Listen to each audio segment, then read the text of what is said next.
하나님의 뜻을 도외시하고 하나님의 뜻이 아닌 자신의 뜻대로 사는 이 세속적인 삶에 대해서 경계할 것을 이야기하고 있는 야고보서 4장 13절로 17절의 말씀에 이어서 오늘 우리가 함께 살펴본 본문의 말씀은 세속주의의 대표적 부류라고 말할 수 있는 불의한 부자들을 향한 이 심판의 경고의 메시지와 고난 중에 인내할 것에 대한 권면의 메시지를 우리에게 들려주고 있습니다.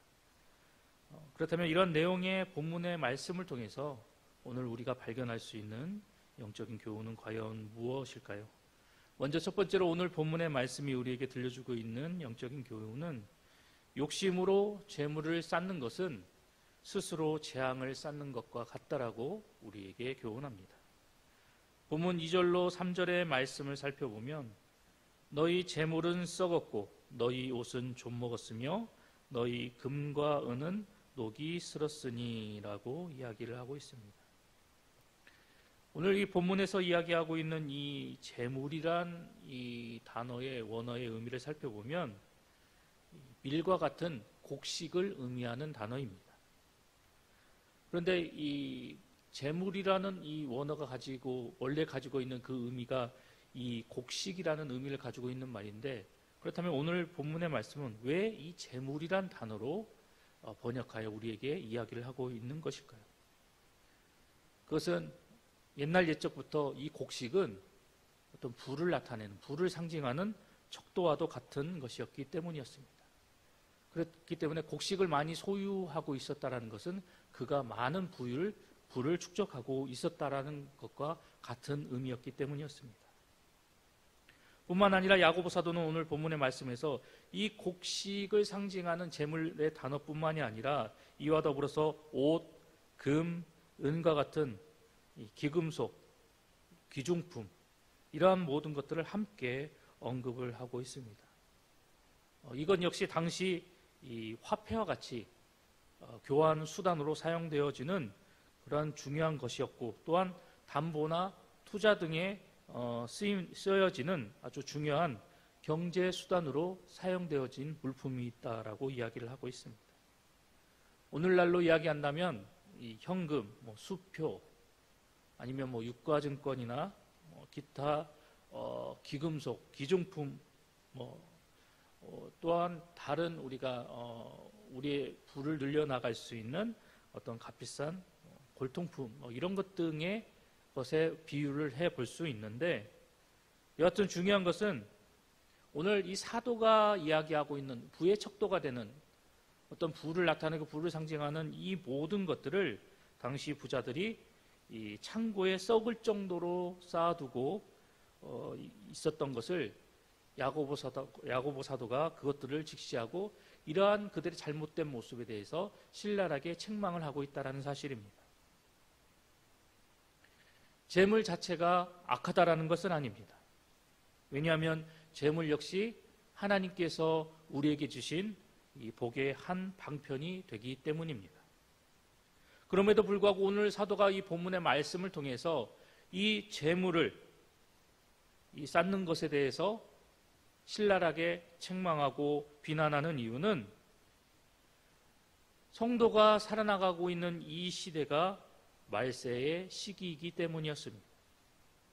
옛것은 지나고 새롭게 열릴 하나님의 나라를 기대하고 소망하며 하늘의 것을 꿈꾸고 살아가야 할 성도가 되어야 함에도 불구하고 여전히 썩어 없어질 허망한 세상의 것에 마음을 두고 그것에 목적을 두고 살아가고 있었기 때문에 사도는 이러한 그들의 모습을 보고 그들의 모습을 신랄하게 책망하고 있는 것입니다.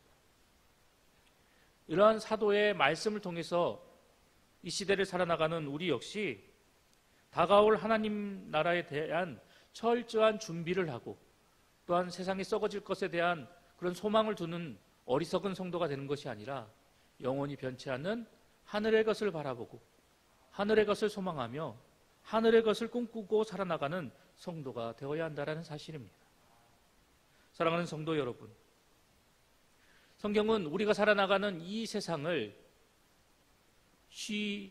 없어지고 사라질 안개와 같다라고 우리에게 비유하고 이야기를 하고 있습니다. 우리가 살면서 욕심을 내고 우리가 살면서 하나라도 더 우리의 품에 두고자 하는 그 재물은 오히려 우리의 구원을 막고 큰 재앙과 심판을 불러오게 되는 그러한 불행의 요소가 된다는 사실을 사도는 다시 한번 우리에게 강조하고 있습니다. 그렇기 때문에 이 세상의 것으로 인해서 우리에게 불행과 고난과 고통을 자초하며 살아나가는 어리석은 삶을 사는 것이 아니라 하늘의 영원한 것을 바라보고 꿈꾸며 하늘에 우리의 보화와 상급을 쌓아 나아가는 하나님의 백성이 되어야만 합니다.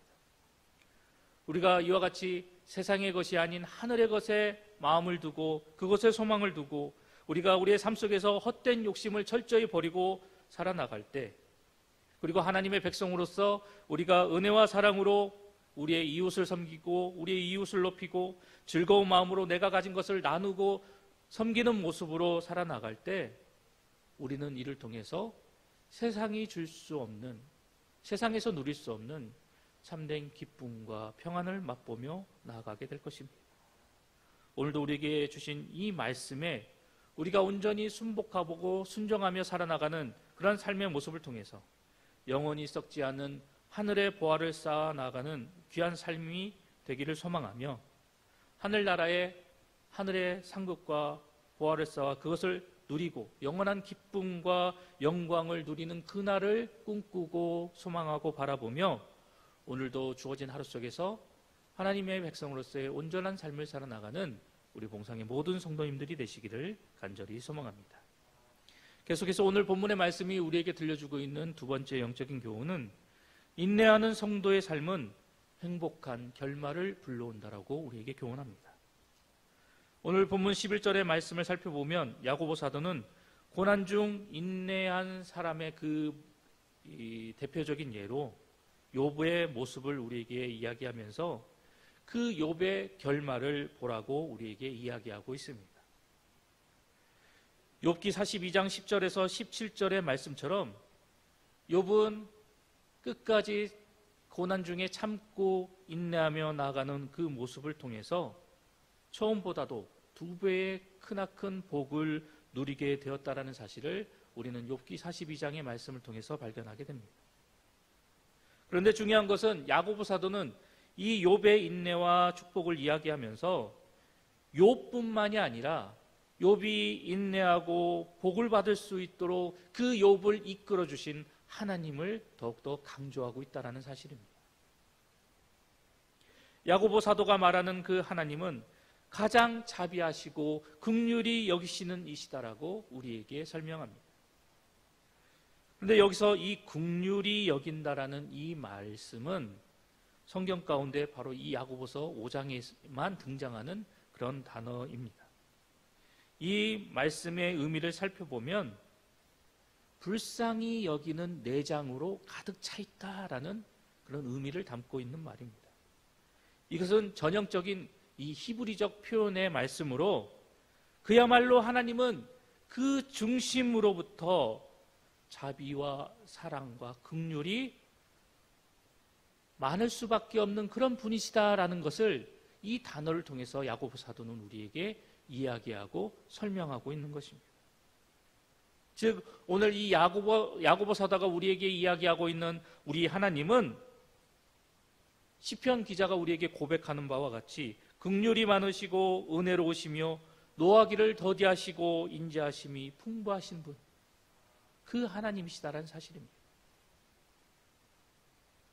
이러한 하나님의 자비와 이러한 하나님의 사랑과 이러한 하나님의 긍휼이 욥을 고난 가운데서도 인내케 하셨고 그 욥을 끝까지 참고 인내하게 하여 주시게 만들으셨으며 이 하나님의 자비와 사랑과 긍휼하심이 결국 그 욥을 엄청난 복의 자리로 이끌어 나가셨다라고 야고보 사도는 우리에게 증언하고 있는 것입니다. 그런데 우리가 기억해야 할 것은 이 욥에게 주어진 하나님의 사랑, 하나님의 자비, 하나님의 놀라운 긍휼이 비단 욥에게만 주어지지 않았다라는 사실입니다. 이 야고보 사도가 우리에게 증언하고 있는 이 놀라운 하나님의 사랑과 자비와 긍휼은 오늘날 이 시대를 살아나가고 있는 수많은 당신의 백성들 모두에게 동일하게 허락되어진 자비와 사랑과 긍휼이다라는 사실입니다. 오늘도 하나님은 당신의 백성을 향해 이 자비와 이 사랑과 이 긍휼을 아낌없이 베풀어 주시고 계신다는 사실을 우리는 잊지 말고 기억해야만 합니다. 비록 우리가 주어진 삶의 현장 속에서 고난과 아픔의 순간을 맞이하고 살아간다 할지라도 그 가운데서 우리 모두는 욥과 같이 믿음으로 모든 것을 참고 견디고 인내하며 나아갈 때 자비의 하나님, 사랑의 하나님, 긍휼의 하나님께서 우리를 더 큰 은혜와 복의 자리로 이끌어 나가실 것입니다. 사랑하는 봉산교회 성도 여러분, 하나님은 당신을 믿고 따르는 자들의 삶을 반드시 행복한 결말을 맞이하도록 이끌어 주시는 분이십니다. 때문에 우리 모두는 이러한 하나님만을 바라보고 이러한 하나님만을 의지하고 그리고 이러한 하나님만을 더욱더 철저히 믿고 의지하며 조금 더 의심치 않는 성숙한 신앙과 믿음의 모습으로 살아가야만 합니다.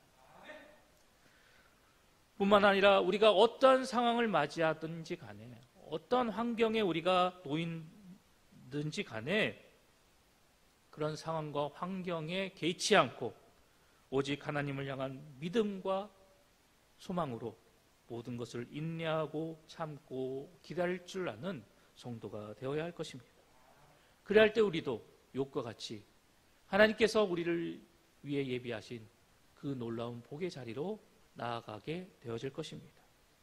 오늘도 우리에게 주신 이 말씀을 기억하면서 야고보 사도가 강조하고 있는 그 욥의 모습처럼 그리고 성경에 등장하고 있는 수많은 믿음의 선진들처럼 어떠한 상황 속에서도 끝까지 참고 인내하는 성도의 삶을 살아나가서 이를 통해서 하나님의 그 놀라운 복과 영광스러운 천국을 온전히 소유하며 나아가는 우리 봉상의 모든 성도님들이 되시기를 간절히 소망합니다.